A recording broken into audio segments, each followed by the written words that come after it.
Selamat berjumpa kembali dengan saya Markus Oci dalam tutorial membuat rencana pembelajaran semester atau yang disingkat dengan RPS. Yang pertama kita akan melihat dasar hukum penyusunan RPS, yaitu berdasarkan kepada Peraturan Menteri Pendidikan dan Kebudayaan Republik Indonesia nomor 49 tahun 2014 tentang Standar Nasional Pendidikan Tinggi. Kemudian Peraturan Menteri Riset, Teknologi dan Pendidikan Tinggi nomor 44 tahun 2015 tentang Standar Nasional Pendidikan Tinggi. Dan Peraturan Menteri Pendidikan dan Kebudayaan nomor 3 tahun 2020 tentang Standar Nasional Pendidikan Tinggi. Ini adalah dasar hukum penyusunan RPS. Sesuai dengan standar proses pembelajaran yang dijelaskan dalam pasal 12 ayat 1 sampai 3 Permendikbud nomor 3 tahun 2020, RPS adalah sebagai berikut. Rencana proses pembelajaran sebagaimana dimaksud dalam disusun untuk setiap mata kuliah dan disajikan dalam rencana pembelajaran semester atau istilah lain. RPS atau rencana pembelajaran semester dan istilah lain ditetapkan, dikembangkan oleh dosen secara mandiri atau bersama-sama dalam kelompok keahlian suatu bidang ilmu, pengetahuan, atau teknologi dalam program studi.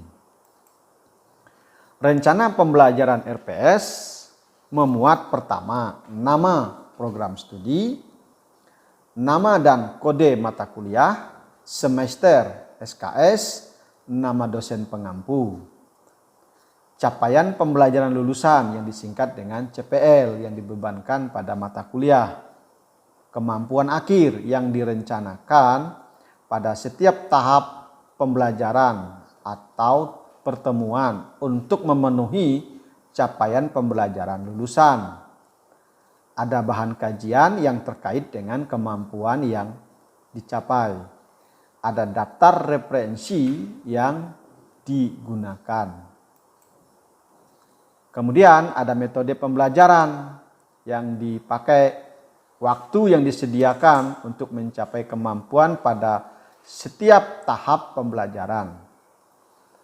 Ada pengalaman belajar mahasiswa yang diwujudkan dalam deskripsi tugas yang harus dikerjakan oleh mahasiswa selama 1 semester.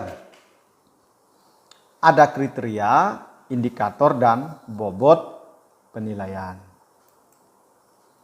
RPS dikembangkan oleh dosen secara mandiri atau kelompok dosen bidang ilmu.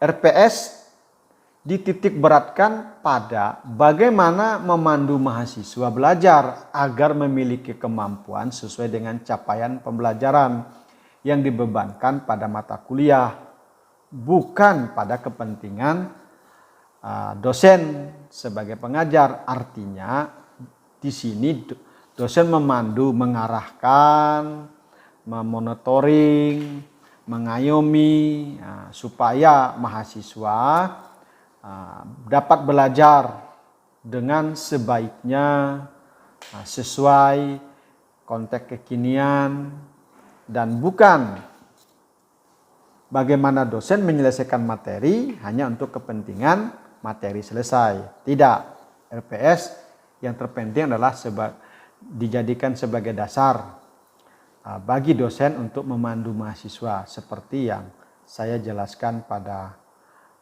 awal tadi berkaitan dengan RPS ini. Pembelajaran yang dirancang adalah pembelajaran yang berpusat kepada mahasiswa, bukan berpusat kepada yang lainnya. Artinya Bapak Ibu harus mengasah kemampuan mahasiswa. Artinya mahasiswa diberi kebebasan untuk berimprovisasi dalam hal belajar. Disinilah RPS sebagai dasar dan basic dan sebagai acuan dalam pembelajaran. Kemudian RPS wajib ditinjau secara berkala, baik dalam 1 semester atau 1 tahun atau 2 tahun. Silakan Bapak Ibu untuk meninjau kembali sesuai dengan kebutuhan di masing-masing prodi dan institusi. Penyusunan rencana pembelajaran RPS yang pertama adalah bagaimana kita menetapkan CP yang dibebankan dalam mata kuliah. Kemudian disingkat dengan nama CPMK, capaian pembelajaran mata kuliah. Kemudian bagaimana menetapkan tahap-tahap pembelajaran, analisis pembelajaran dan menyusun sub CPMK. Kemudian menentukan bahan kajian, topik bahasan, serta menentukan metode dan bentuk pembelajaran untuk mencapai sub CPMK tersebut. Serta menentukan penilaian pembelajaran. Rencana pembelajaran semester atau RPS dalam hal ini adalah sebagai proses pembelajaran pada setiap mata kuliah. Oleh sebab itu, RPS harus memiliki karakteristik terdiri dari sifat interaktif, holistik, integratif, saintifik, kontekstual, tematik, efektif, kolaboratif, dan berpusat kepada mahasiswa. Tujuan rencana pembelajaran semester yang pertama adalah sebagai rancangan pembelajaran yang menjamin tercapainya capaian pembelajaran lulusan CPL yang ditetapkan pada mata kuliah, yaitu CPMK. Kedua, sebagai panduan bagi dosen, tim dosen, atau asisten dosen dalam melaksanakan, mengevaluasi, dan melaporkan hasil penilaian. Sebagai panduan bagi mahasiswa untuk belajar. Sebagai salah satu instrumen penjaminan mutu pendidikan program studi. Inilah tujuan dari rencana pembelajaran semester. Ini rumusan rencana pembelajaran semester. Jadi, pertama adalah kita melihat di sini. Capaian pembelajaran bersifat umum, kemudian diturunkan kepada capaian pembelajaran CPMK bersifat spesifik. Kemudian diturunkan lagi kepada sub CPMK, yaitu bersifat spesifik lagi, lebih spesifik. Kemudian ini adalah sesuai dengan tahapan. Ini adalah rumusan merencanakan pembelajaran semester. Jadi dimulai dengan bagaimana cara kita merumuskan CPL, lalu CPMK dan sub CPMK sesuai dengan tahap pembelajaran. Kemudian kita masuk cara mengisi rencana pembelajaran semester. Nomor 1 dimulai dengan minggu. Kita isi, lalu penjelasannya, pengisiannya menunjukkan kapan suatu kegiatan dilaksana, yakni mulai minggu ke-1 sampai minggu 16 dan bisa menggunakan 1, 2, 3 dan selanjutnya. Kemudian kemampuan akhir, rumusan kemampuan di bidang kognitif, psikomotorik dan afektif diusahakan lengkap dan utuh dengan hard skill, soft skill, merupakan tahapan kemampuan yang diharapkan dapat mencapai kompetensi mata kuliah di akhir semester. Kemudian bahan kajian materi diisi pokok pembahasan, sub pokok pembahasan atau topik bahasan. Kemudian metode pembelajaran, ceramah, tanya jawab, diskusi, bermain peran, pembelajaran kolaboratif atau gabungan berbagai bentuk metode. Selanjutnya bentuk pembelajaran, kuliah, responsif, praktikum, praktik lapangan, seminar. Kriteria penilaian, indikator yang dapat menunjukkan pencapaian kemampuan yang dicanangkan atau unsur kemampuan yang dinilai, bisa kualitatif misalnya ketepatan analisis ataupun bisa dalam bentuk kuantitatif hitungan.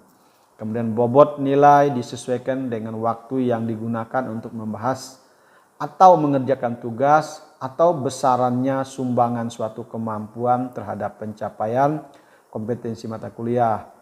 Kemudian referensi, daftar referensi yang digunakan dapat ditulis pada lembaran lain. Artinya kalau tidak masuk di RPS berarti kita buat dalam lembaran lain. Ini adalah template dari rencana pembelajaran semester. Nah, kita melihat ini yang pertama adalah logo STT atau STAT. Kemudian kita masukkan sini nama mata kuliah. Kemudian ini adalah kita tulis di sini Sekolah Tinggi Teologi, kemudian ini program studi. Nah, ini adalah kita tulis RPS. Nah, ini adalah kita isi kolomnya, kode mata kuliahnya ini, rumpun mata kuliahnya, lalu ini bobot SKS. Kemudian ini adalah semester, ini tanggal penyusunan. Nah, kita lihat ke ini capaian pembelajaran, lalu ini deskripsi. Nah, di sini ada CPL. CPL ini adalah capaian pembelajaran lulusan program studi yang dibebankan pada yang dibebankan dalam mata kuliah. Ada beberapa kata kunci atau kode di sini. Ada S9 adalah artinya sikap item 9. Ada P3 berarti pengetahuan bagian ketiga item 3. Ada KU1 artinya keterampilan umum item 1. Ada keterampilan umum 3 berarti ini yang item ketiga. Ada keterampilan umum 4 berarti item keempat dari CP capaian pembelajaran. Lalu ada KK keterampilan khusus item 1. Nah, ini adalah narasinya. Ini contoh Bapak Ibu. Kemudian setelah ada CPL baru diturunkan ke dalam CPMK capaian pembelajaran lulusan yang dibebankan pada mata kuliah. Nah, ini saya sudah memberi contoh CPMK 1, CPMK 2 sampai CPMK 7. Lalu untuk menjelaskan maksud di sini saya masukkan kodenya di sini. Jadi ini karena ini mata kuliah saya kategorikan rumpun pengetahuan. Jadi menggunakan narasi mahasiswa mampu menjelaskan, mahasiswa mampu menyebutkan dan sebagainya. Kemudian ini adalah deskripsi mata kuliah. Setelah kita menulis deskripsi lalu ini pokok kajian atau bahan yang kita gunakan dalam perkuliahan selama 1 semester. Jadi saya urutkan begini. Kemudian ini ada referensi. Ada referensi dibagi 2. Utama atau wajib dan pendukung. Nah, ini kita tulis sesuai dengan kita merasa bahwa ini cocok sebagai buku utama dan pendukung. Kemudian ini media pembelajaran. Saya menggunakan model ini perangkat lunak dan perangkat keras. Kemudian ini dosen pengampu, nama saya sendiri. Kemudian ini mata kuliah prasyarat. Jadi yang boleh ikut mata kuliah filsafat PAK harus lulus mata kuliah pembimbing PAK dan dasar-dasar kependidikan. Nah, ini adalah kegiatan perkuliahan. Ini TM, saya singkat dengan istilah tatap muka. Ini ada 2 kali pertemuan. Lalu ini sub CPMK, kemampuan akhir yang direncanakan. Ada 2 pertemuan, jadi dua narasi. Lalu ini materi, kemudian ini metode yang digunakan, ini estimasi waktu. TM ini adalah tatap muka, TT belajar terstruktur, lalu BM belajar mandiri. Lalu ini pengalamannya, mahasiswa membaca artikel tentang filsafat pendidikan dari jurnal yang didownload dari internet. Lalu kriteria dan bentuk ini ketepatan dan penguasaan materi, ada rubrik deskripsi untuk resume yang diringkas ini. Kemudian ini indikatornya, kemampuan mahasiswa, tugas secara personal dan kelompok. Lalu ini penilaian ini nilai adalah dari hasil ini. Jadi 1 kali TM sama dengan 2,5%. Nah, setelah itu ada ujian tengah semester, lalu ada ujian akhir semester. Nah, Bapak Ibu, ini catatannya untuk pengisian dari RPS tambahan dari yang di atas tadi. Ya, demikian tutorial dari saya. Kiranya dapat menambah pengetahuan dan menjadi berkat bagi Bapak Ibu semua. Salam.